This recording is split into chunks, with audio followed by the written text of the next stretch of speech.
kind of glass tube was pointing at Matson's body. When the switch went in, there was a whining noise. And then a white light shot out of it. I know you won't believe this. When it hit the body, it went all soft. It was just like the bones had gone out of it. It just went all soft and kind of poured off the chair and onto the floor. Midnight, the witching hour when the night is darkest, our fears the strongest, and our strength at its lowest ebb. Midnight, when the graves gape open and death strikes. How? You'll learn the answer in just a minute in The Heavy Death.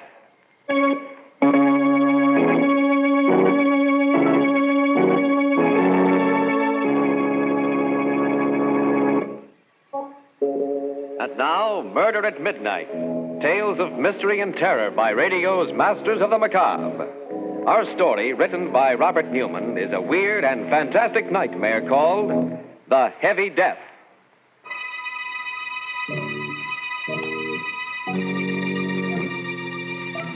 A road just outside the small town of Medford. And running up it, his face white and terror-stricken in the moonlight, is a small, slight man. He pauses every once in a while, his breath whistling in his nostrils, listening, then runs on again. Finally, seeing the 2 green lights of the state police barracks, he moans with relief. Runs in. Oh, thank God there's somebody here. I was afraid. Look, officer, you gotta get me away from here fast. Yeah, just a minute, Mac. Take it easy. No, easy. He'll be here any minute, coming after me. I gotta get away, I tell you. And I'm telling you to take it easy. Just wait till I get through talking to Dr. Carden here. Dr. Carden? Are you the Dr. Carden lives in the big white house near the river? Why, yes. Well, then you can tell him it's true. Otherwise, he won't believe me. Nobody will. It was you who swiped the big glass thing from your laboratory. My Geiger counter? You stole it? Well, he made me do it. Oh, now, whoa. This is getting interesting. That's why Dr. Carden's here. You know anything about his assistant? Young chap named Matson? Yeah. He's dead. He killed him. Matson? Matson dead? And maybe you better start from the beginning. Tell us the whole story. Yeah, but I did it the right time. He'd be coming after me and... Oh, okay. Like I said, you won't believe it. My name's Sullivan. They call me Shill because I'm a come-on with Bryant's Giant Carnival. Weight guessing is my racket, but I turn my hand at almost anything, you know, shell game, 3-card Monte. Well, we hit town about 10 days ago for a 3-day stand. The first 2 nights was pretty quiet.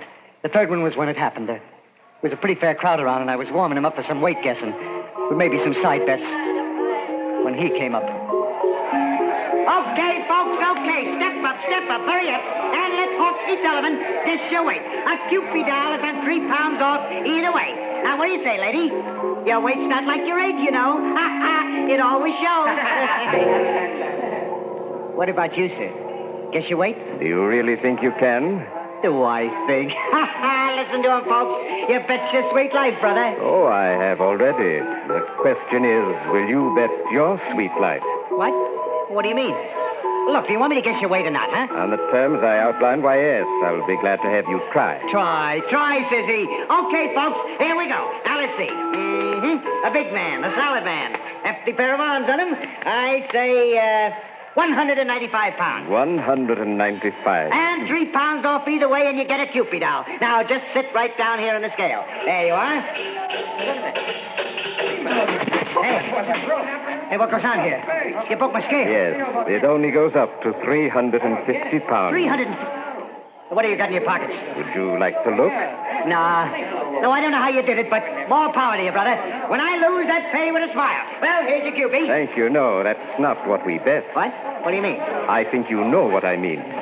The carnival closes in about an hour. I'll be waiting. He went walking off, slow and heavy. The crowd stood around for a couple of minutes, gaping at the broken scale and talking. Then they all decided it was some kind of a gag and went on and forgot about it. For me, I couldn't forget about it. Somehow I didn't think it was a gag. There was something about him, the way he moved, the way he talked, it scared the pants off me. I hung around for a while, getting my stuff together, and then I looked up Rube Thomas. Rube's a big guy. Used to be a wrestler, and he was just closing up his Wheel of Fortune. Hiya, Rube. How are they going? Not bad for a one-horse town. How's it you? Oh, not too bad. Well, some wise guy busted my scale. Huh? Busted your scale? Yeah. Well, Rube, that's why I come over. He was a queer duck.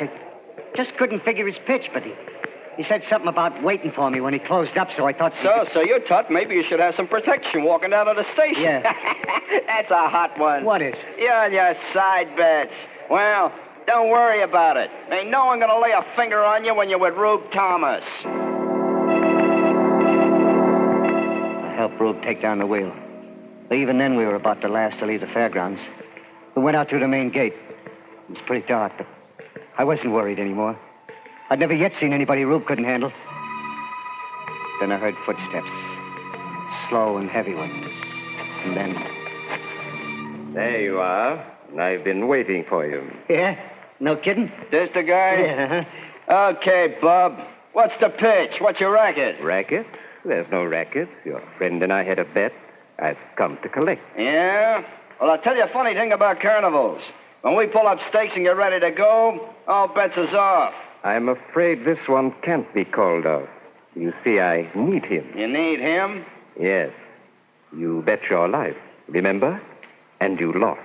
You mean you... Oh, you're nuts. People who have thought so, but I'm not.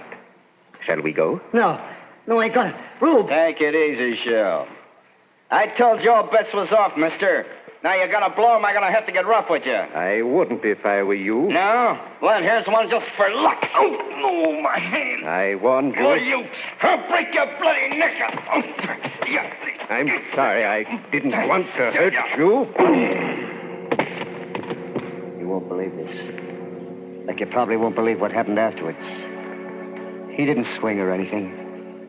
He just kind of dropped his fist on Rube's head. And he smashed in his skull like it hit him with a lead pipe. Good Lord, you killed him. Yes. Shall we go? No, I... Look at me. Into my eyes. That's right. Now remember this. You're mine. Mine to do it exactly as I wish. And you do exactly what I wish. Do you understand? Yes. Good. Then let's go. Something happened. Happened to me then and there. Something I ain't over yet. It wasn't just that I was scared, more scared than I've ever been in my life. It was something else. When I looked into his eyes, it was like I just plain didn't count. That no one or nothing did. Then I just had to do whatever he wanted, whatever he said. We got in his car and drove to your place, Doc, and we stopped in front of it, and he pointed at a kind of low building behind it. That is Dr. Carden's laboratory. And he has something there I need. A Geiger counter. You're going in and get it for me. You mean swipe it? Yes. It would take too much time to make one of my own, and as I said, I need it. Now, it's a long glass tube, about this size, with filaments inside it. Yeah, but suppose somebody sees me. Suppose somebody comes... Carden's away in Washington with that childish atomic energy commission of theirs. There's only Matson, his assistant, and he must be sleeping. If he should try and stop you, well, you'll have to take care of him, but remember, I want that Geiger counter. Like I said, it was like I was numb. Didn't have a mind of my own. I did it. Found an open window. Went in and got what he wanted. Brought it out to him. He didn't say a word. He just put it in the back of the car and we drove away. It was about 11:45 when we got to his place. A big rambling house at the foot of a mountain. He took me around the back through a kind of iron door and... Well, it was like out of Buck Rogers, the 25th century. Big glass tubes, dynamos, wires. He must have noticed me staring because he said... Go ahead, look around. There's equipment here that doesn't exist anyplace else in the world. Yeah, but what's it all for? And if I told you, you'd be even more frightened than you are now. By the way, what's your name? Sullivan. Shel Sullivan. I'm Dr. Vance. Dr. Brian Vance. Doctor? Of nuclear physics. Without doubt, the greatest scientist in the world today. Do you know anyone else who has been able to convert most of the elements of the human body into the heavy isotopes? Look, I don't know what you mean, but is that... Yes. That is why not only my weight, but the entire atomic mass of my body... What's that? Sounds like a car. Yes, but Coop... Oh, Matson. Must have heard you in the laboratory, followed us. Well, I was as quiet as I could, be honest. There's nothing to be worried or excited about. Hello, Matson. Vance, I should have known it was you. Should have known what with me? That stole our Geiger. You did an awful lot of strange things in your career, Vance, but this time you've gone just a little too far. This time I've got you dead to rights. I'm afraid it's just the other way around, Matson. What do you mean? What? Vance, You don't really think I'd let you or anyone interfere with what I'm doing, do you? You killed him. Of course. I'll drag him over there out of the way. There's a certain experiment I'm just about ready to try, and his body will come in very handy.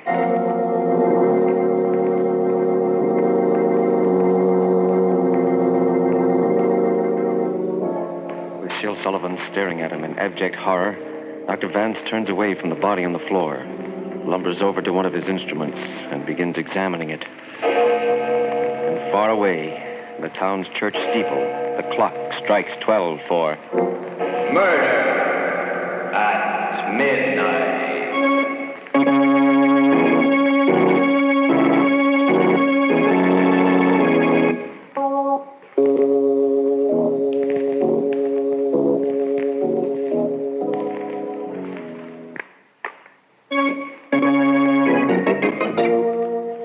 And now, back to Murder at Midnight and The Heavy Death.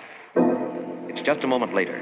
Sergeant Rowe and Dr. Carden staring incredulously at Sullivan as he pauses for a moment in his terrifying story. Then the trooper says, We did find Thomas's body out by the fairground, but it was an accident. Hit by a truck or something.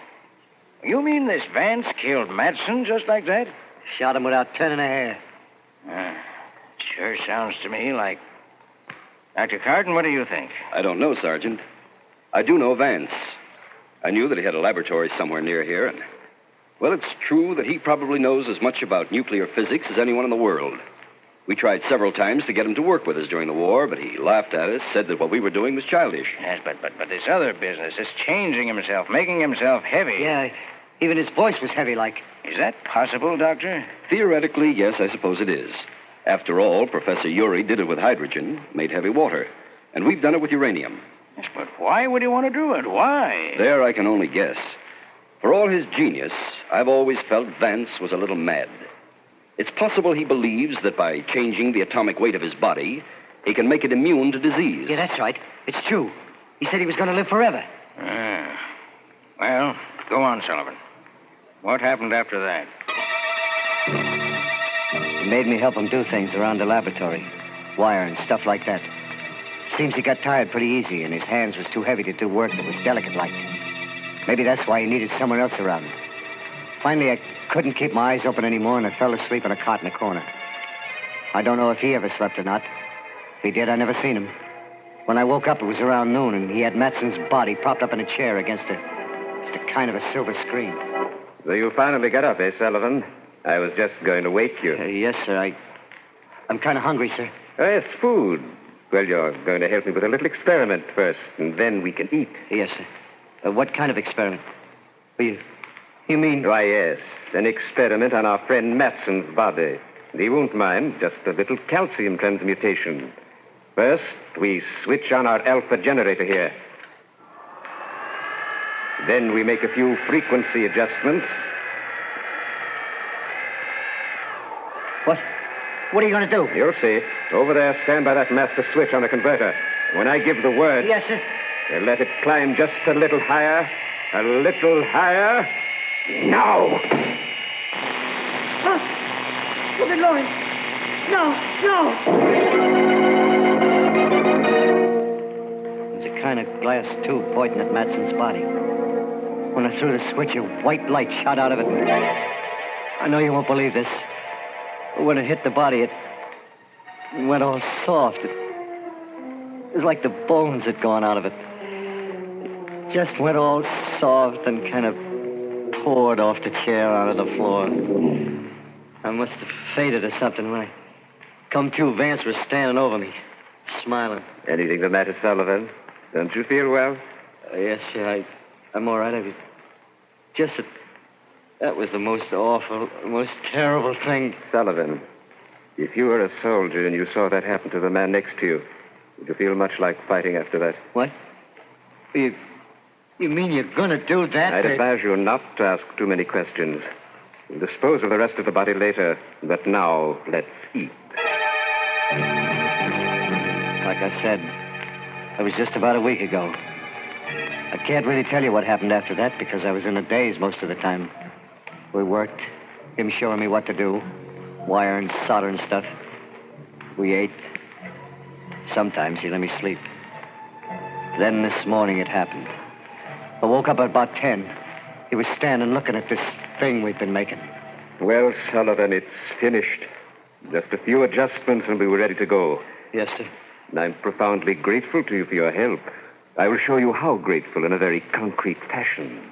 You mean you're going to let me go? You're going to let me go? Go? Really, Sullivan, that's a little foolish, isn't it? Well, I don't know. I just thought...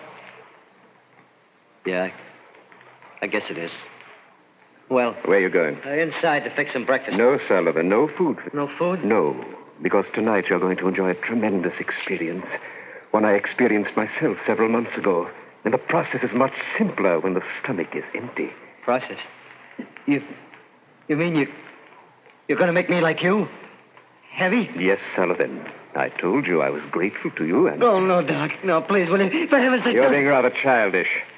I'm not going to bother detailing what it will mean to you physiologically, the immunities it will give you. I will merely tell you that we'll do it tonight. Getting changed to become like he was. Heavy as lead.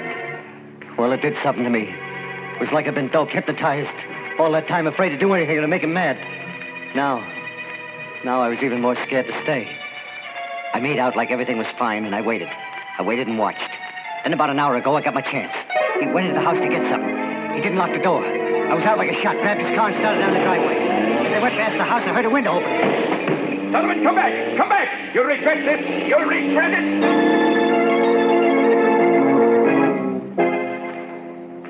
That's the story.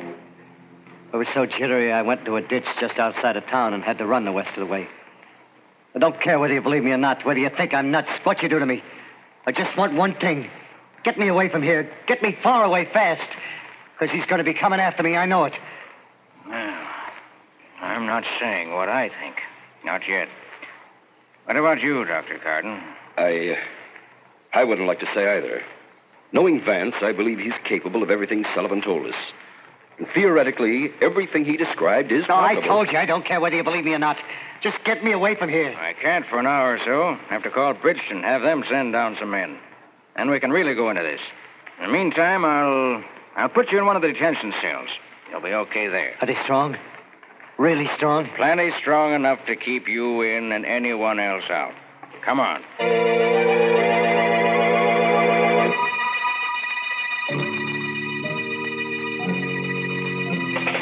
Sergeant! Hey, Sarge! Dr. Carden! Ain't it about time? Ain't it? Hey, can't you hear me? Sergeant! Dr. Carden! Oh, gee, Sarge. I was starting to get a little worried. You. Yes, Sullivan.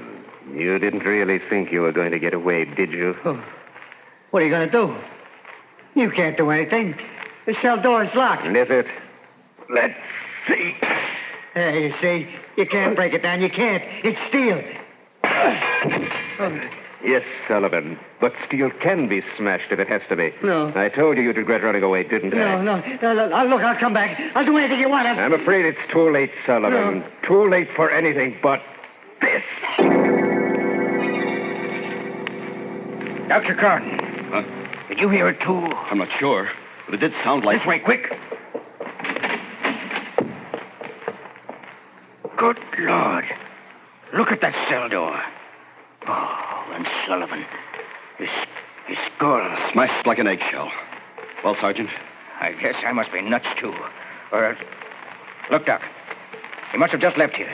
If we wait for the men from Bridgeton, give him time enough to get back to his place to those blasted ray things of his, there's no telling what he'll do, how many lives he'll cost. But if we leave right now, the two of us, maybe we can get there before him, cut him off. What do you say? You game? I'm game, Sergeant. Let's go.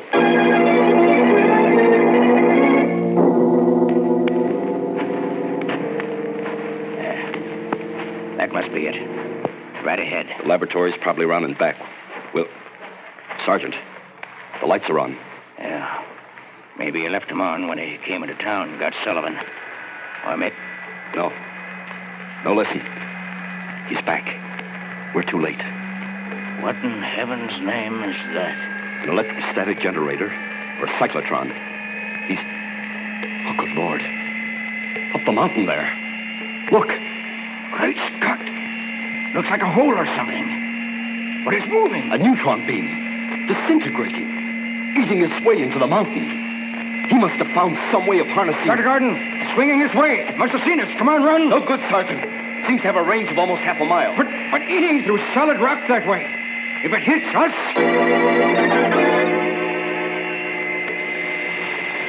You came to see just what Vance was doing, eh, Carden? Well, take a good look. The last one you'll ever take at anything. For you shall be the first to... And did you think that you were going to get away with it, Vance? Who's that? Take a look at the Geiger. Gentlemen, it's too much.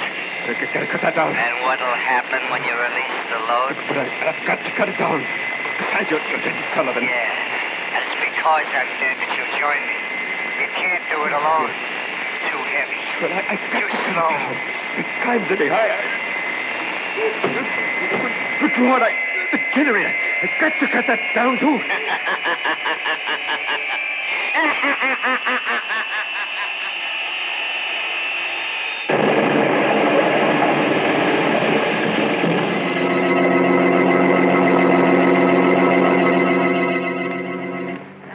Dr. Gordon.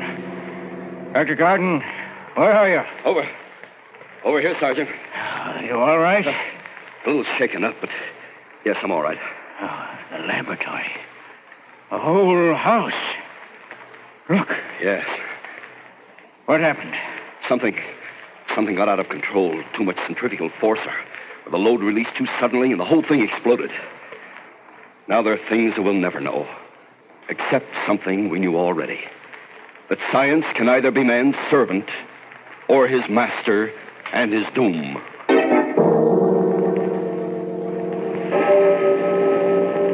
And as I stand there, gazing at the smoking ruin that were once Vance's laboratory, through the blessed silence comes the distant clang of the clock in the town's church steeple, for the second time, striking 12 for...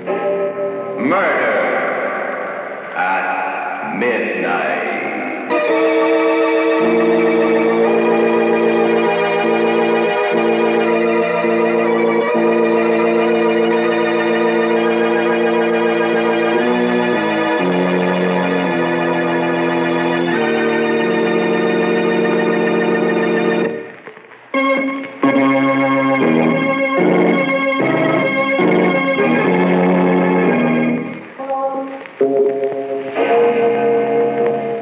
Remember to be with us again when death hovers like a dark cloud and the clocks strike 12 for... Murder at midnight.